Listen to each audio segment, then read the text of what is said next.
Assalamualaikum warahmatullahi wabarakatuh. Perkenalkan, nama saya Nadia Rahmanika dari 12 IPS 1 kelompok 2. Saya ingin menceritakan tentang tokoh nasional yang mempertahankan kemerdekaan Indonesia, yaitu Sri Sultan Hamengkubuwono IX. Gusti Raden Mas Doro Jatun, demikianlah nama yang disandang beliau ketika kecil. Lahir pada tanggal 12 April 1912, merupakan anak ke-9 dari Sri Sultan Hamengkubuwono VIII dan istri kelimanya, yaitu Raden Ajeng Kustila atau Kanjeng Ratu Alit.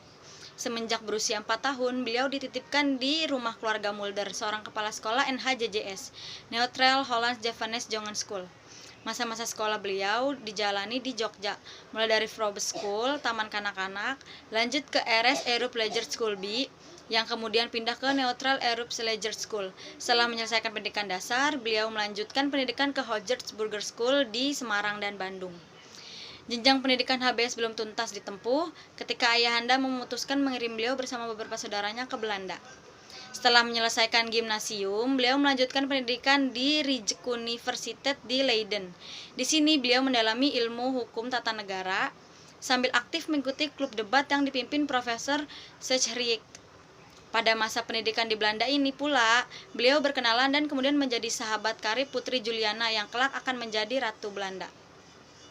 Pada tahun 1940, Sri Sultan Hamengkubuwono IX dinobatkan menjadi Raja Jogja. Ia dengan tegas menunjukkan sikap nasionalismenya dengan berpidato dan mengeluarkan kalimat yang dikenang oleh semua orang hingga saat ini. Saya memang berpendidikan barat, tetapi pertama-tama saya tetap orang Jawa.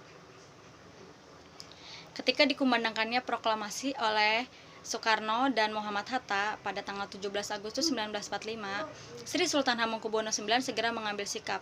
2 hari setelah proklamasi, beliau mengirim telegram ucapan selamat kepada para proklamator. 2 minggu setelahnya, yaitu tepatnya tanggal 5 September 1945, Sri Sultan Hamengkubuwono bersama Paku Alam 8 mengeluarkan maklumat yang menyatakan bahwa daerah Yogyakarta merupakan bagian dari wilayah Republik Indonesia.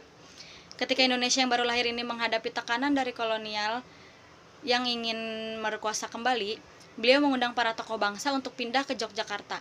Sri Sultan Hamengkubuwono IX menyatakan bahwa Yogyakarta siap untuk menjadi ibu kota bagi negara Republik Indonesia.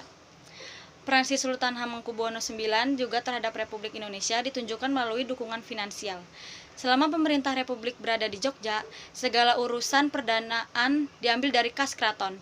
Hal ini meliputi gaji presiden, gaji wakil presiden, staf, operasional TNI, hingga biaya perjalanan dan akomodasi delegasi-delegasi yang dikirim ke luar negeri.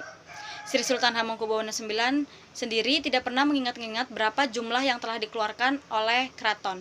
Bagi beliau, hal ini sudah merupakan bagian dari perjuangan.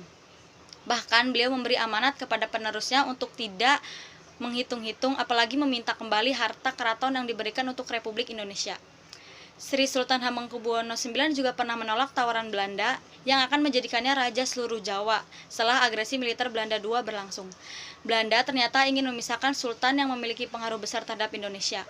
Belanda bahkan pernah mengancam Sri Sultan Hamengkubuwono IX yaitu dengan cara panglima tentara Belanda yaitu Letnan Jenderal Spoor nekat mengendarai tank Stuart menuju pintu gerbang keraton sambil mengancam akan merobos masuk. Tetapi Sri Sultan Hamengkubuwono dengan berani menghadapi ancaman tersebut. Pada tahun 1949, ketika Soekarno-Hatta beserta seluruh jajaran staf kabinet RI harus kembali ke Jakarta, Sri Sultan Hamengkubuwono IX menyampaikan pesan perpisahan dengan sangat berat hati. Ujarnya, Jogja sudah tidak memiliki apa-apa lagi, silakan lanjutkan pemerintahan ini di Jakarta. Demikianlah Sri Sultan Hamengkubuwono IX menjalankan sabda Pandita Ratunya. Sesuai telegram yang beliau kirim 2 hari setelah proklamasi bahwa beliau sanggup berdiri di belakang pimpinan Paduka yang mulia. Sejarah mencatat bahwa perjuangan Indonesia menuju bentuknya saat ini mengalami fase pasang surut.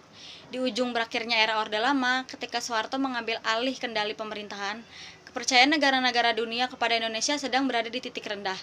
Tak satu pun pemimpin dunia kenal terhadap Soeharto. Indonesia sebagai negara juga sedang dijauhi karena sikap anti asing yang sangat kuat di era Orde Lama. Di saat seperti ini, Sri Sultan Hamengkubuwono IX pun menyingsingkan lengan bajunya, keliling dunia untuk meyakinkan para pemimpin negara-negara tetangga bahwa Indonesia masih ada, dan beliau tetap bagian dari negara itu.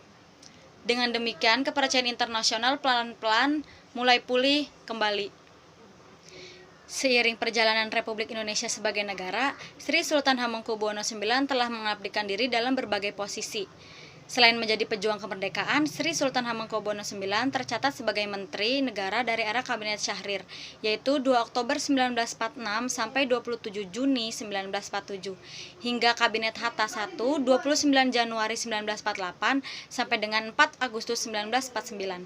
Di masa Kabinet Hatta, 4 Agustus 1949 sampai dengan 20 Desember 1949, hingga masa RIS 20 Desember 1949 sampai dengan 6 September 1950. Beliau menjabat sebagai Menteri Pertahanan dan menjadi Wakil Perdana Menteri di era Kabinet Natsir 6 September 1950 sampai dengan 27 April 1951. Beliau masih terus menjabat berbagai jabatan di tiap periode hingga pada tahun 1973 menjadi Wakil Presiden Republik Indonesia yang kedua. Jabatan tersebut diemban sampai pada tanggal 23 Maret 1978 ketika beliau menyatakan mengundurkan diri.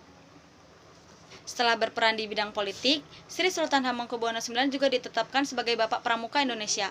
Khusus mengenai kepanduan ini, beliau menyandang medali Bronze Wolf dari organisasi resmi World Scout Committee atau WSC sebagai pengakuan atas sumbangsih seorang individu kepada kepanduan dunia. Tepat tanggal 2 Oktober 1988 malam, ketika beliau berkunjung ke Amerika, Sri Sultan Hamengkubuwono IX mengembuskan nafas terakhirnya di George Washington University Medical Center. Beliau kemudian dimakamkan di kompleks pemakaman raja-raja di Imogiri, diiringi oleh lautan massa yang ikut berduka. Pada saat itu, pohon beringin kayu Wijayandaru di alun-alun utara mendadak roboh seakan pertanda duka yang mendalam. Berdasarkan SK Presiden Republik Indonesia nomor 053/TK tahun 1990 pada tanggal 30 Juli 1990 atas jasa-jasa beliau kepada Negara Kesatuan Republik Indonesia, Sri Sultan Hamengkubuwono IX dianugerahi gelar pahlawan nasional. Sekian video yang dapat saya sampaikan, kurang lebihnya mohon maaf. Wassalamualaikum warahmatullahi wabarakatuh.